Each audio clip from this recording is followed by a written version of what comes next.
introduction. And thank you for giving me this opportunity to present some of my recent work.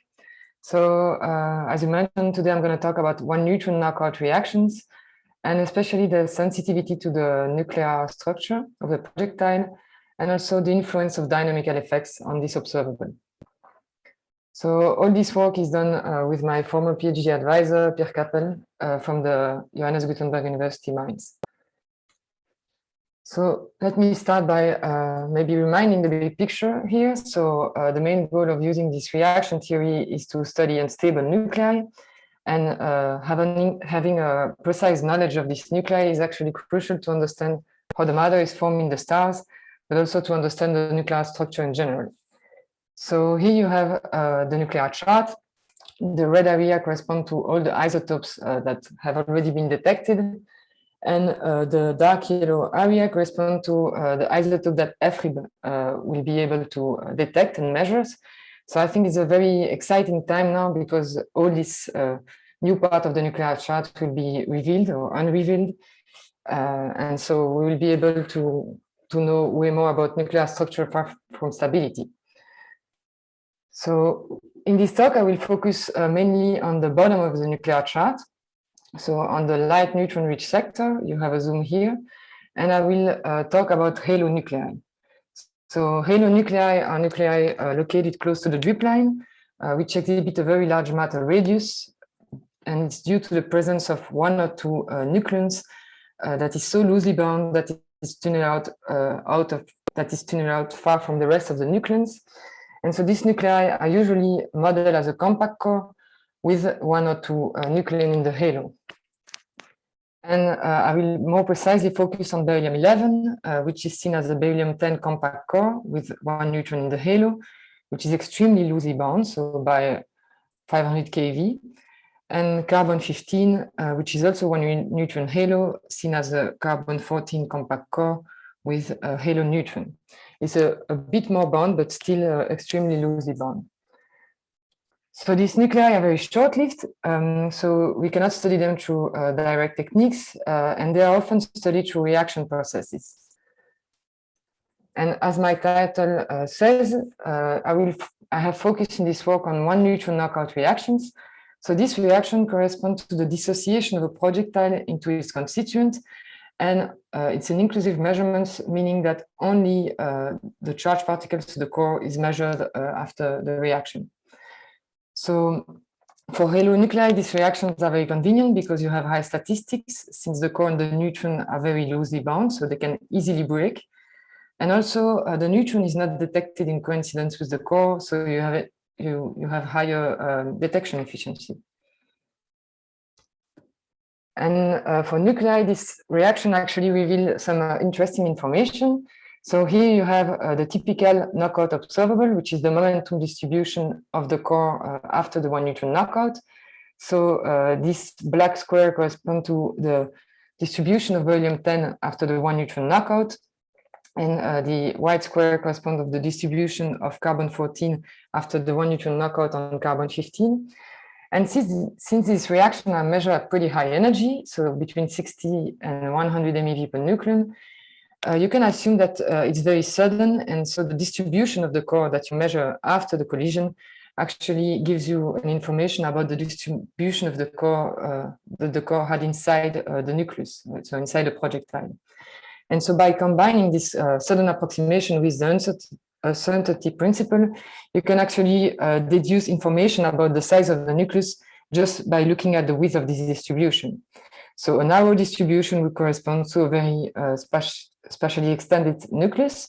So just by looking at this plot, you know that beryllium-11 is more spatially extended than carbon-15. This reaction can also give you some information about the spectroscopy of the nucleus. So here, as before, we look at the knockout of beryllium-11 with beryllium-9 at 60 MeV per nucleon. And beryllium-11 is a bit of a peculiar nucleus, because if you make a simple shell model prediction, you will actually find that its ground state should be a 1/2 minus. But experimentally, it has been shown that the ground state of beryllium-11 is actually a 1/2 plus. So this phenomenon, called the parity inversion, is actually visible in one neutron knockout observable, So here you can see the data by the black dots, and you can see a different theoretical prediction which assume different orbital angular momentum of the halo neutron with respect to the core. So for this solid line, this corresponds to a halo neutron in the S wave, the dotted line halo neutron in the P wave, and the dashed dotted line in the D wave. And just by looking at the agreement of the theoretical prediction with the data, you can actually deduce that the halo neutron is an S wave. And so you can see clearly the parity inversion of beryllium 11 in this plot. So let me now explain briefly how these reactions are modeled and usually modeled. There are other models, but today I'm going to talk about the Econel approximation. So the first approximation that is made is that we don't treat every nucleus inside the projectile and the target independently, because this is computationally too expensive or impossible at this point. So what is done is that we approximate this many-body problem in a three-body one. So the projectile is seen as composed of a two bodies, so of a core and a halo neutron, and is impinging on a structureless target. So the interaction between the core and the neutron is modeled through an effective Hamiltonian, which is adjusted on the low energy spectrum of the projectile. And the projectile target interaction are simulated by optical potentials. So with this reaction model, you can write the Schrödinger equation which describes the system like this. So you have a kinetic term, the internal Hamiltonian of the projectile, and the two interaction terms. So in this work, I use the Econel approximation, and many people have used it also because it's a very convenient approximation at high energy. It reflects the fact that if you are at high enough energy, the projectile is not much deflected by the target, and so the wave function does not differ much from the impinging plane wave. So what it does is that it factorizes this plane wave out of the wave function and actually neglects the second derivative of the new wave function psi hat compared to the first one, and you have now a simpler equation describing the system. So you don't have any second derivative anymore. So this equation corresponds to the dynamical Econel approximation, which I'm going to use. I'm going to present some results in this talk. But the usual Econel approximation makes another assumption, the adiabatic assumption, which sees the coordinate of the projectile as frozen during the collision. And so with this assumption, you can actually cancel the internal Hamiltonian with the energy of the initial state of the projectile. So if the projectile is in its ground state initially, this corresponds to the energy of the ground state of the projectile. And now you find a very, let's say, simple equation, which is the Econel equation, which has the advantage of having an analytical solution. And asymptotically, these solutions are given by a plane wave time a phase shift, called the Econel phase, and the ground state wave function of the projectile. And you can see that this phase shift is simply computed from the interaction potentials. So now that I explain a bit more the reaction model, let me briefly explain how you compute a knockout cross-section. So to compute knockout cross-section, you actually sum over all the single particle orbital, the product of the spectroscopic factor, which actually quantifies the occupancy of a single particle orbital, and a single particle knockout cross-section, so here. And this single particle knockout cross-section have two contributions. The first one is the diffractive breakup contribution, and the second one is a stripping contribution. So the diffractive breakup contribution corresponds to the channel where both the core and the neutron survive the collision. And so in this work, I computed this contribution with the DEA and the usual Econel approximation. I will show results for both. And the stripping contribution corresponds to the channel where the neutron is absorbed by the target. And to compute this contribution, I rely on the Husson-McVoy formalism, and I use the usual Econel approximation. So the DEA has not been extended to compute this channel, this cross-section. So knockout reaction have also been used to study more bound nuclei, so not just only halo nuclei. So here you have a compilation of data that represent the ratio between the experimental cross-section and the theoretical cross-section. as a function of the asymmetry of the nucleus. So all the points on the left of the plot would correspond to the knockout of a loosely bound nucleus, and all the points on the right would correspond to the knockout of a more deeply bound nucleus.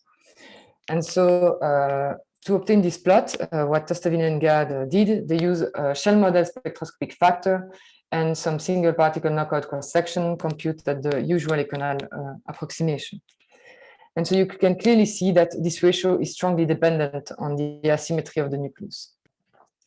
So this ratio has been interpreted as quantifying the deviation that you have on your shell model prediction, so on the shell model spectroscopic factor. But what is really puzzling is that this asymmetry dependence of this ratio is not seen in the analysis of other reactions, such as transfer and quasi-free scattering. This is actually nicely summarized in this very recent review, where they explain, they illustrate the fact that this asymmetry dependence is not seen in these other reactions, in the analysis of these other reactions. So in this work, what we've done is first to try to understand why the agreement is so good for loosely bound nuclei, so why this ratio is so close to 1 in this case. And to do this, we've studied the sensitivity of the observable to the wave function of the loosely bound projectile. Then we study how the sensitivity evolves if the binding energy of the projectile increases. So what happens if you go right, so down right. And finally, I'm going to show today, so it's a bit more disconnected, but still is on exactly the same topic. I will show you a study of the extension of the dynamical approximation to stripping reactions. So let me go to the first subject. So which part of the wave function is probed for halo nuclei? So to do this project, we consider the 1 neutron knockout of beryllium-11 with beryllium-9 at 60 MeV. So this per nucleon. This reaction was measured at NSCL. And as I already explained a few slides back, beryllium-11 has a 1/2 plus ground state bound by 500 keV and has a subthreshold excited state extremely loosely bound by 180 keV. And so what we did in this work is that we model this beryllium-11 with the halo EFT approach. And this approach actually uses the separation of scale that you have between the size of the core and the size of the halo to expand the low energy behavior of the core core halo Hamiltonian. And with this approach, you can actually build some effective potential between the beryllium-10 and the neutron. And then next to leading order, they look like this. So you have the sum of two terms, one depending on the depth V0 and another one on V2. And both depend on a Gaussian where the R0 cutoff appears. So these cutoffs represent the short-range physics that you are not sensitive to. So you shouldn't be sensitive to the value of this cutoff. And so what we did in this work, inspired from other works that I'm going to mention in a few slides, is that we constrain these two depths, so V0 and V2, in the S1/2 and P1/2 wave with the experimental binding energy of the two bound states, but also with the asymptotic normalization constant predicted by ab initio calculations. So normally at next leading order, you also have to put an interaction in the P3/2, but in this case, we didn't put any since the same ab initio calculation actually predict that the phase shifts are negligible at low energy. So let me briefly mention which is the ab initio calculation that we took as input. So it's the one made by the no-core shell model with continuum. So it's a model used by the Triumph and Livermore group. And they did a work where they describe beryllium-11. And here you can see the spectrum, the spectrum of the energy levels that they predict. So on the left and the right column, it corresponds to the experimental energy spectrum. And then you have different theoretical prediction obtained with different chiral interaction model. So here you have the result with only the 2 nucleon force. Then when you add the 3 nucleon force, but you vary the cutoff. And you also have the results with N2LO-SAT, which is a particular chiral interaction model. And what I want you to focus on is the results obtained for NMAX9 with N2LO-SAT. And you can see that for this model space, they can actually reproduce the parity inversion of beryllium-11. So this is actually a very complicated and precise description of this nucleus. So, okay, now that we've built our effective potential in the S1/2 and the P1/2 wave, what you can do is compute the ground state wave function of beryllium-11. So here you can see the ground state wave function for a certain value of the cutoff and reproducing the asymptotic normalization constant predicted by the ab initio calculation. If you use this ground state wave function in an econal code, you can compute the momentum distribution due to the stripping process. So this is a dotted line, and due to the diffractive breakup process. So this is a dashed line. And the first thing that you can notice is that for this loosely bound nuclei, the diffractive breakup contribution is larger than the stripping. But now if you consider another effective interaction that reproduces exactly the same asymptotics, so the same ANC, the same binding energy, but predicts a different spectroscopic factor, so here it's by 0.9. So this value was chosen because this is a spectroscopic factor that was predicted in the ab initio paper. So you obtain this ground state wave function in brown that exhibits exactly the same asymptotics, but has a very different inner part of the ground state wave function. And if you compute the corresponding cross-section, you see that you obtain more or less exactly the same cross-section. So what it tells you is that the knockout observable of halo nuclei are sensitive only to the asymptotics, are not sensitive to the inner part of the ground state wave function, and also not to the normalization. And the good news is that it's also telling you that you can extract ANCs from such data. So, okay, then let's look how our calculation compared to experimental data. So here you have the experimental data for the 1 neutron knockout on beryllium-11, so measured at NSCL by Oman and collaborators. And if you use the Halo EFT model I just presented and the usual econal approximation, you obtain this dotted magenta line. And you can see that clearly this line is missing the asymmetry of the data. And this is due to the fact that the usual econal approximation relies on the adiabatic approximation, and so will always predict a distribution that is symmetric and will always miss the data. So to improve our description of the reaction, we compute the diffractive breakup contribution with the dynamical econal approximations, so which treats fully the dynamics of the reaction. So here you can see the diffractive breakup contribution computed at the econal model. And the green line is the diffractive breakup contribution computed with the DEA. So you can clearly see that the DEA distribution is way more symmetric. And if you sum up with the stripping contribution, you obtain this dashed green line, which reproduces pretty well the asymmetry of the data and which is in excellent agreement. And then we were wondering how were our calculations sensitive to other inputs of the model. So how are we sensitive to optical potentials? So then we consider 4 different sets of optical potentials that you can see here. So varying the core target interaction or the neutron target interaction. And you can see that depending on your choice, you obtain different theoretical predictions. And so what we did then is to extract the ANC that we would have from all these theoretical predictions and the uncertainty due to this choice. And we extract the value of 0.62 with an uncertainty of 0.06. The second uncertainty here is the experimental uncertainty. And you can see that the value that we extracted is in excellent agreement with the value predicted by the ab initio calculation, which is a great news because this shows that you can extract an ANC from knockout data, but you can also verify some ab initio predictions. So we did a similar analysis for carbon-15. So here you have the 1 neutron knockout of carbon-15. So I'm not going to present in detail the Halo EFT model that we use, but it's similar to the one of beryllium-11. And we use the ANCs extracted from a transfer analysis, which were also predicted by the knockout shell model with continuum. And what, as before, we can see that when you use the usual econal approximation, we miss the asymmetry of the data. But then when we compute the diffractive breakup contribution with the DEA, we obtain a theoretical prediction that reproduces pretty well the asymmetry of the data. And as before, considering other optical potential makes your prediction move a lot. And so you can extract an ANC in an uncertainty due to this choice of optical potentials. And as for beryllium-11, we have an ANC of 1.57, which is in excellent agreement with the ANC extracted by the predicted by the ab initio calculation and extracted from transfer data.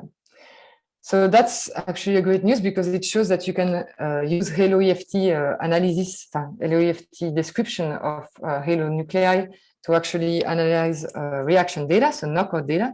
But it's even a better news that this same halo EFT description were also able to reproduce not only knockout data in this study, but also diffractive breakup data at RIKEN and GSI energy, some transfer data, and also some radiative capture data.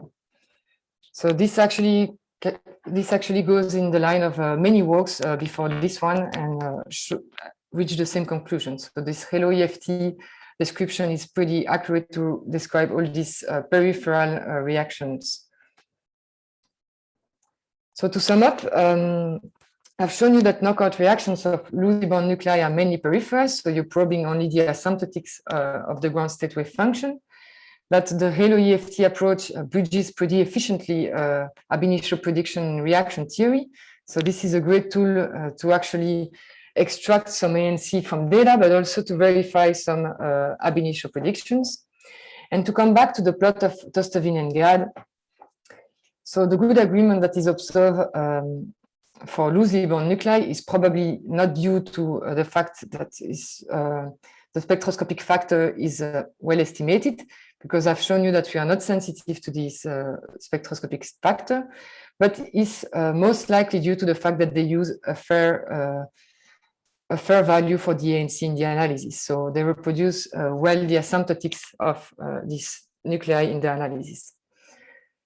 And the point that I think deserves more attention is the sensitivity of this observable to the optical potentials. So in this study, we make a rough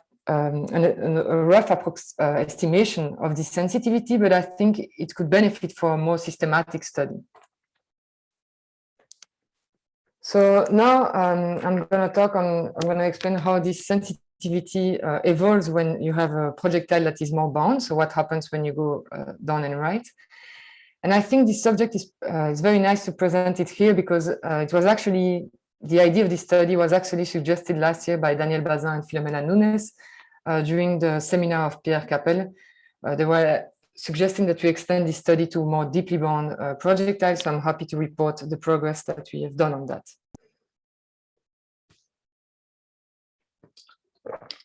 So to make this study, what we did is to consider irrealistic beryllium-11, so which has still a 1/2 plus ground state, but now which is way more deeply bound, so by 10 MeV. And so the idea is that we use a Gaussian potential and we just fit the depth of the potential to the separation energy. And so this approach clearly goes beyond halo EFT because you're not dealing with a halo nucleus anymore. It's just we took a Gaussian potential as in our previous study. And what you can do is to generate different ground state wave function just by varying this parameter R0. So here you can see the different ground state wave function obtained with different R0, and you can see the larger the R0, the wave function that you obtain will have the larger ANC. So now if you use this ground state wave function in your reaction code, you can compute the diffractive breakup contribution here on the left, the stripping contribution on the right, and the total knockout cross-section, which is obtained from the sum of the two. So clearly here the center of the diffractive breakup contribution has been shifted to -1 and the stripping contribution to +1, just to be able to plot all these contributions in one plot. So as I just mentioned, when you have a larger R0, you obtain a wave function with a larger ANC, and you can see that you obtain a cross-section which are larger for this larger ANC. And the main difference to the previous case is that the stripping contribution now is dominant. So for more deeply bound projectile, the stripping contribution will become dominant. And so what we did next to try to understand if we were sensitive to only the asymptotics as for the loosely bound projectile is that we rescaled the wave function with the ANC in order to have some wave function. We have exactly the same asymptotics, very different inner part, and also very different spectroscopic factor. And contrary to the previous case, we can look first at the diffractive breakup. So before rescaling, we have something that is very spread, and then after rescaling, the spread is smaller. And this actually indicates that this process stays mainly peripheral. Not exactly peripheral, but mainly peripheral. And for the stripping contribution, so if you look at this contribution, so before the scaling, you can see here that the larger cross-section is obtained with R0 equal to 2, so this orange line. And after the scaling, so first the spread is larger, but also the orange line is on the bottom. So you actually have an inverse order of this curve. And if you look attentively, you can also see that all these curves exhibit different shapes. So this tells you that the stripping contribution is not only sensitive to the asymptotics, but is also sensitive to the inner part of the ground state wave function. So from this observation, we ask ourselves two questions: are we sensitive to the whole range of the ground state wave function? And also, what's the dependency on the spectroscopic factor? So how do we depend on the normalization of this ground state wave function? So to investigate these two questions, we consider one ground state wave function here, to which we apply a cutoff in our mean. And so below this cutoff, we put the ground state wave function to 0. So here you can see the evolution of the spectroscopic factor with this cutoff. So clearly, when there is no cutoff, so the cutoff is at 0, the spectroscopic factor is 1. And then when you increase this the value of this cutoff, you have a decrease in the spectroscopic factor. So this shows you, as expected, that the spectroscopic factor is sensitive to all distances. So if you make a similar analysis, but for the knockout cross sections, so here you have the diffractive breakup contribution in green, the stripping contribution in blue, and the knockout contribution in magenta. So they all have been normalized to the maximum. So this is why they start from 1. You can see that they stay pretty constant up to 1.5 Fermi, and then they start to decrease slowly. And so this actually tells you that these knockout cross sections are not sensitive to the ground state wave function below 1.5 Fermi, and especially they are not sensitive to the presence of the node here. And if you now compare the evolution of this cross section with the one of the spectroscopic factor, you can actually see that they don't have a linear dependence between them. So you clearly have something that depends non-linearly on the spectroscopic factor. And most importantly, we can see that the knockout cross section really depends more on the large distance of the ground state wave function. So from this observation, we decided to look also at the root mean square radius that you have here. So it's plotted by this light blue dot. And you can see that the root mean square radius has actually a very similar behavior as the cross section. So it stays pretty flat up to 1.52 Fermi and then start to decrease. And so we decided to look at this dependency in the same case, but just in another way, let's say. So we took the same ground state wave function that we compute at the beginning, and we compute their root mean square radius for all these ground state wave function and also their knockout cross section. So here you have the knockout cross section as a function of the root mean square radius. And you can clearly see that there is an approximate linear dependence of this cross section on the root mean square radius.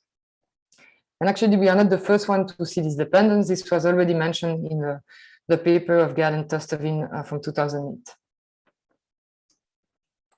So to sum up what we've seen for this more deeply bound projectile, first, the knockout cross-section doesn't behave like for the loosely bound case. So they are sensitive to the inner part of the ground state wave function, but not to the whole range. So they're only sensitive above a certain distance.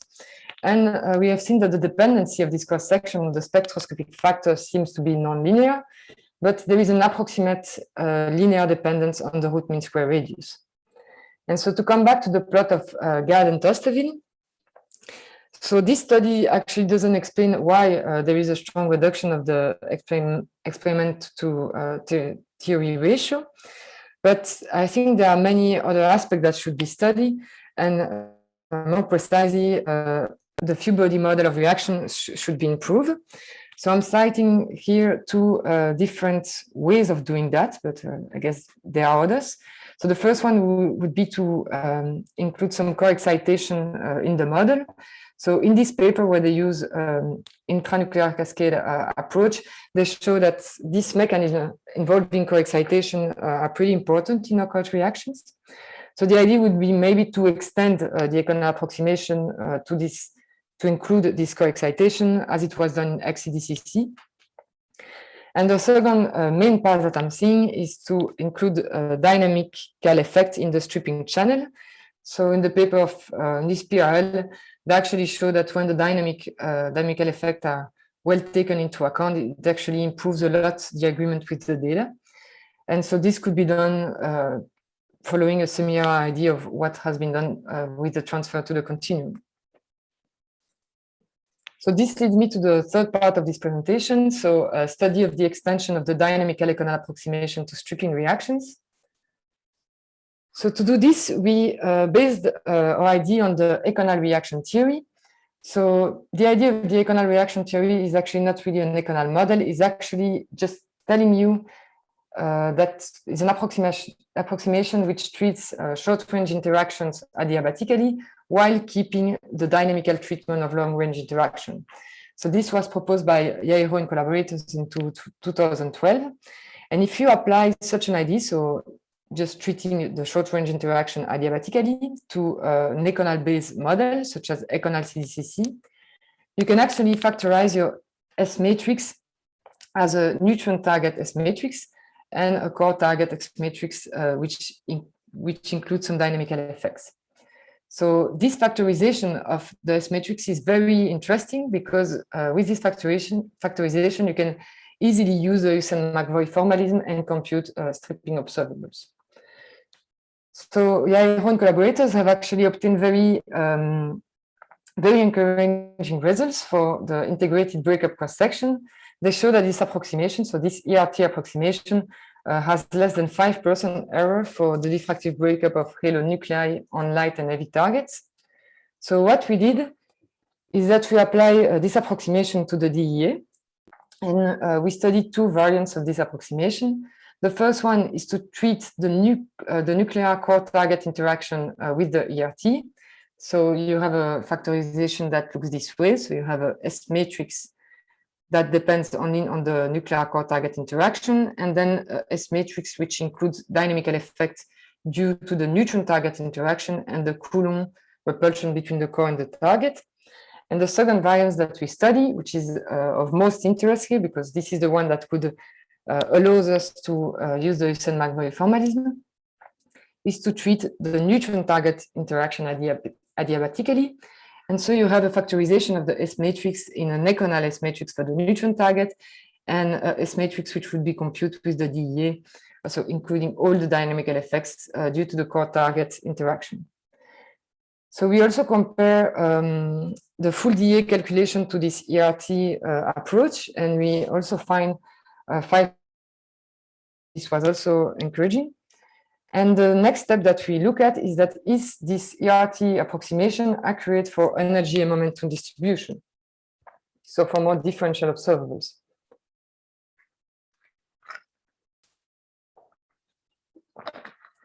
So here you look at the diffractive breakup cross-section of beryllium-11 with carbon-12 at 67 MeV per nucleon.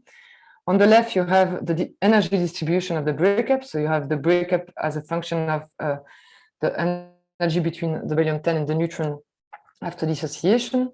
And on the right, you have the momentum distribution of this breakup. So for both of for this reaction, the DEA is accurate. And you can see that it clearly predicts an asymmetric distribution for the momentum, an asymmetric momentum distribution. And this is really caused by these dynamical effects. So if we now look first at the ERT ID applied to the core target interaction, you obtain the dotted point, and you can see that it's very accurate. It's on top of the DEA results. So you can treat the nuclear core target interaction adiabatically. There is no loss of accuracy there. And now if you treat the neutron target interaction adiabatically, you obtain this dash dotted magenta line. For the energy distribution, the results are pretty good. So we are still very close to the DEA. But for the momentum distribution, we can see that we completely miss the asymmetry of the data, of the DEA. There is no data. We completely miss the asymmetry of the DEA. And that actually tells you that the asymmetry of this momentum distribution is due to the neutron target interaction, and that this interaction has to be treated dynamically. And unfortunately, it also shows that there is no, we cannot use this ERTID to extend the DEA to stripping observable, because we will miss part of, we still miss the dynamical effects due to the neutron target interaction. So this brings me to my conclusions and prospects. So knockout reactions have been used to probe a single particle structure of exotic nuclei. I've shown you this plot a lot, and I guess I don't have to explain it anymore. And what is really puzzling is the asymmetry dependence observed in this plot, which is not seen in other reactions. So the first part of this work focused on a study of the sensitivity of this observable for halo nuclei. And I've shown you that knockout reactions for halo nuclei are peripheral, so you only probe the asymptotical part. So this actually points out that the good agreement observed by Gad and collaborators is probably due to the use of realistic ANST instead of the use of realistic spectroscopic factor. And I hope I convinced you that the halo EFT approach bridges efficiently ab initio and reaction theory. And in this case, so this work completes a series of work which shows that you can use one unique halo EFT description to reproduce knockout, transfer, and diffractive breakup data. The last point, which I think deserves more study, so I hope that I will have more information next time you see me talk, is the sensitivity to the optical potentials for knockout observable. And here we estimate the sensitivity pretty roughly, but I think a more systematic study, like using Bayesian methods, would be more appropriate in this case. For more deeply bound projectile, the stripping contribution becomes dominant, and this contribution is actually sensitive to the inner part of the ground state wave function, but only above a certain distance. And this causes a nonlinear dependence on the spectroscopic factor. And there is an approximate dependence on the root mean square radius. So this study doesn't answer the question why there is a strong reduction of the experiment to theory ratio, but let's say clarifies what you can probe with these reactions. And as I mentioned before, some improvements of the few body model of reaction are still needed. And in the last part, I showed you a study of the extension of the DEO stripping reactions using the econal reaction theory approximation. And we've seen that treating the nuclear part of the core target interaction adiabatically is actually accurate for integrated cross-section, energy, and momentum distribution. But if you want to treat the neutron target interaction adiabatically, you actually miss the asymmetry of the momentum distribution. And so this tells you that you cannot simply generalize the DEA to the Huston-McVoy, combine the DEA with the Huston-McVoy approach, since you cannot treat adiabatically the neutron target interaction. And so some work still has to be done on this part to extend the DEA to the stripping channel. And with this, thank you for your attention.